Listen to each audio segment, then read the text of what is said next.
$28,360.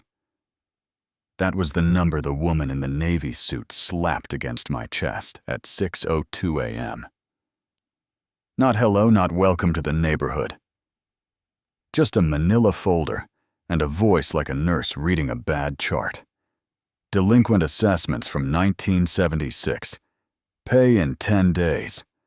Or we file the lien, and I'm standing there on my porch with mismatched socks and hot coffee, laughing the way you laugh when a magic trick goes wrong in front of your face. In 7th, I was -10, I say, and she taps a notary seal like it's a trigger. North Harbor Cove. Association has been reactivated. Be a good neighbor, yeah. That happened. I'm Cal Mason. I restore old furniture for a living, which means I'm patient with splinters, and I believe in things that can be made right. If you sand long enough, 2 months before that morning, I closed on a 1929 cedar shake by a long slice of blue called North Harbor Lake.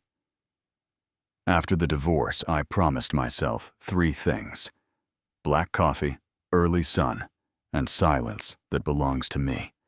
The day I got the keys, I walked the wraparound and said out loud, no more committees telling me what color hope is allowed to be.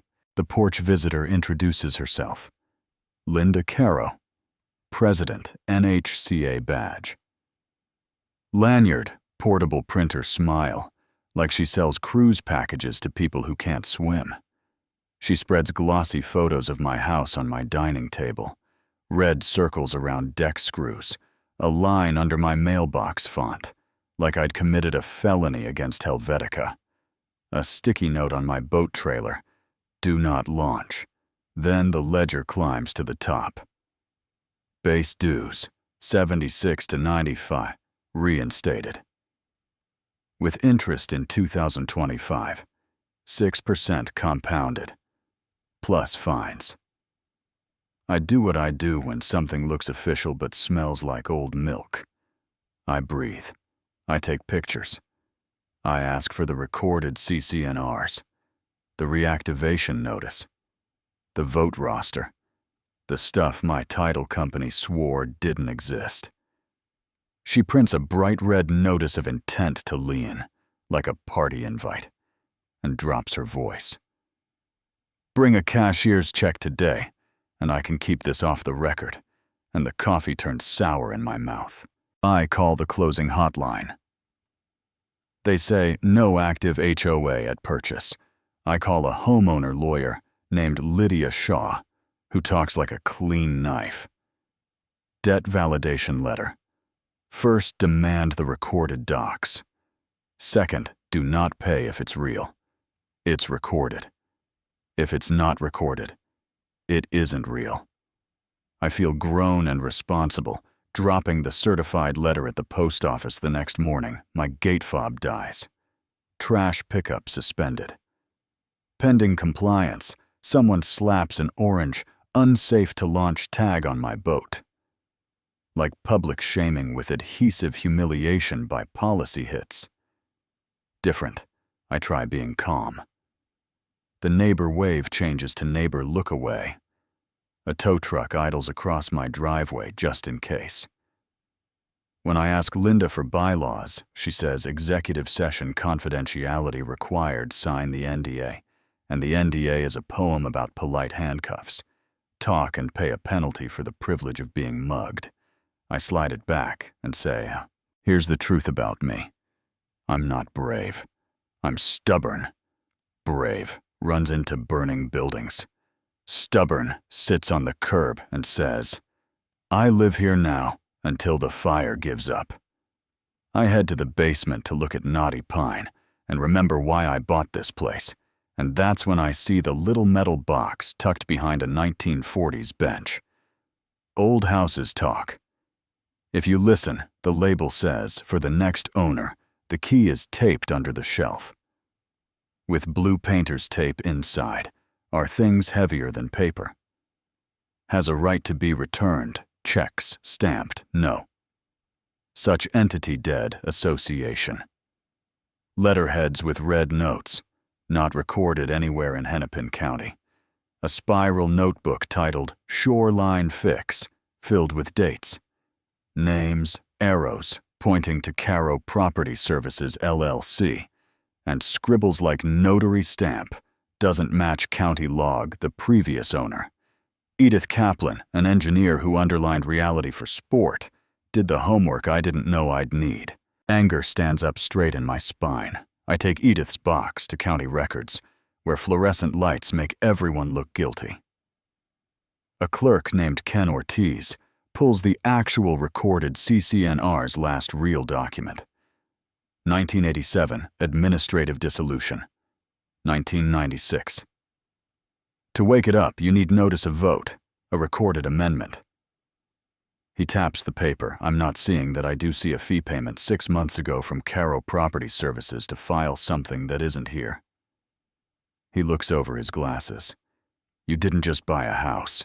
You bumped into a business model, and that line lives rent-free in my head. At dusk, a retired neighbor in boat shoes and regret knocks Hal Benton, treasurer, back. When we folded, he says I signed a non-disparagement when I quit. But the interest tables she flashed on your porch, we never used those. The math's wrong on purpose. He pushes a thumb drive across my rail like contraband.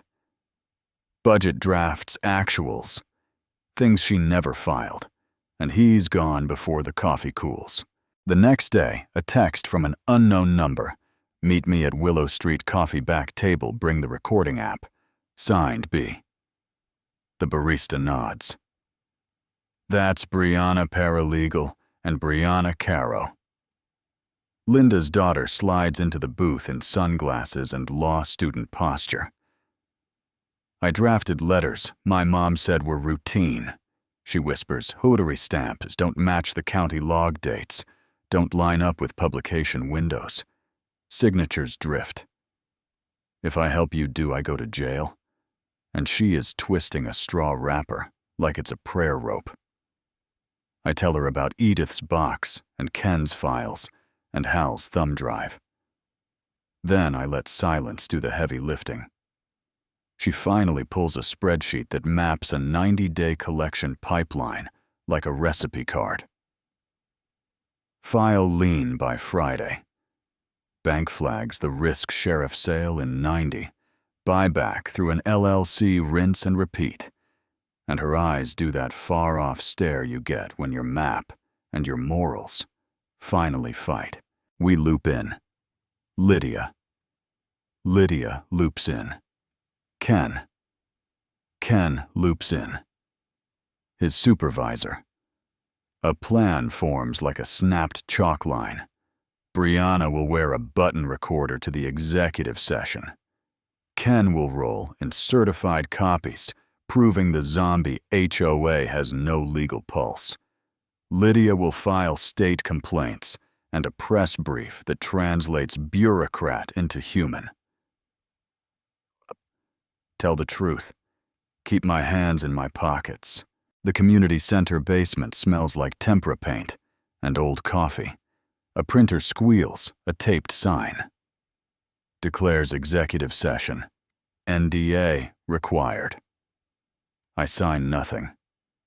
Linda smiles, that showroom smile. Homeowner participation after board business. Please wait in the hallway. I wait with my ear on concrete, and through a crack I hear paper shuffle, calculators click, and a voice I know say soft as a bedtime story. File the lien. Friday. Sheriff sale in 90 days. We buy it back, clean, like heat oven. Sift flour harvest house. My fists close on air, and then open. Because I promised myself I'd use paper, not punches. When they call me in, Linda pushes a payment plan. Like mercy, $5,000 today, the rest over 24 months amidst this window, and fees escalate. I'm trying to help you, she says, and I place my folder like a pebble in front of a truck. Title found no active HOA. the county requires. Notice of vote, a recorded amendment. You have none. These are certified copies. Your notary stamp doesn't match the log, and this. I tap the recorder, says you aren't collecting assessments. You are staging foreclosures. She doesn't blink, defamation.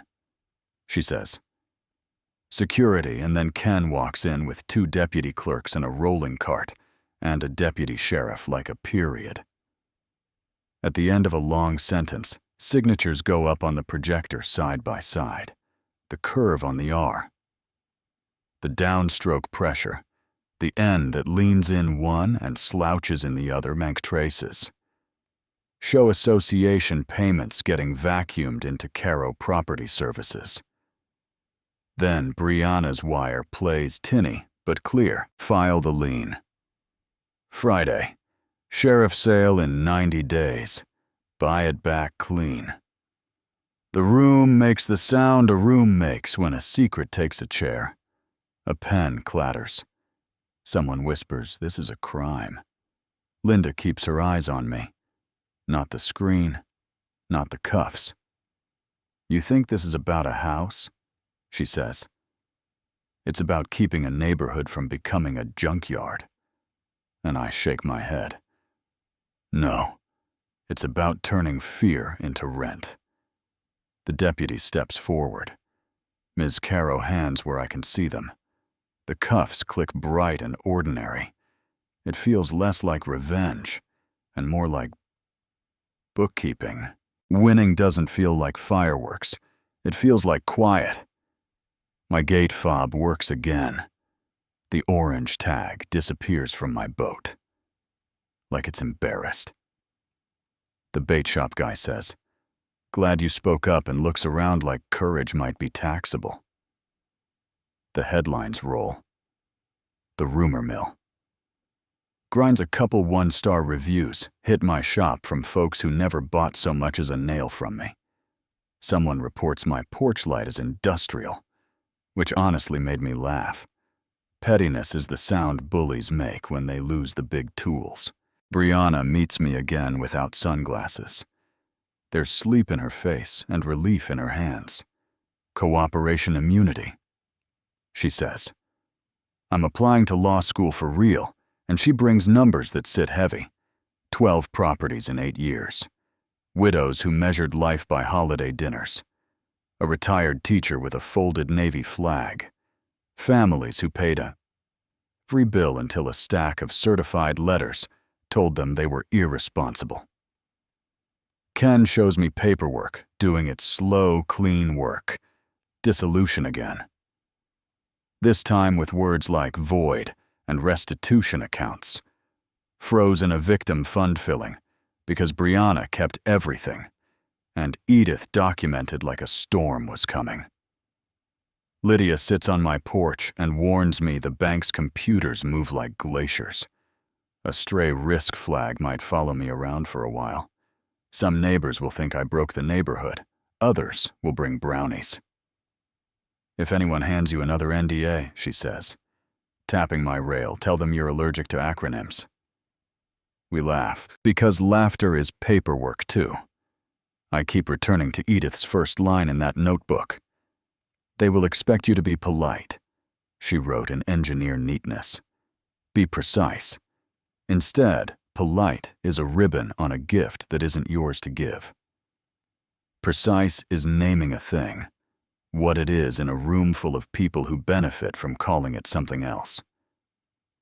I wish she'd been there when the deputy read the charges, not to celebrate, just to hear the truth out loud. Am I safe now? Safer, sure. But systems don't retire because one person gets their porch back every time I turn the key. I wonder which rulebook is riding around in somebody's trunk, maybe not Linda. Maybe someone who watched and learned and thinks they can do it cleaner, quite as something you win and defend. And here's the part I'm going to leave hanging, because I want to know what you think. While Ken was digging, he found a foggy boundary note from the 1960s saying a sliver of shoreline behind my place might still belong to a family. The city never properly contacted a clerk. Scribbled to be resolved 30 years ago, and then retired. I could lawyer up and bury it. Call it grandfathered. Call it a rounding error.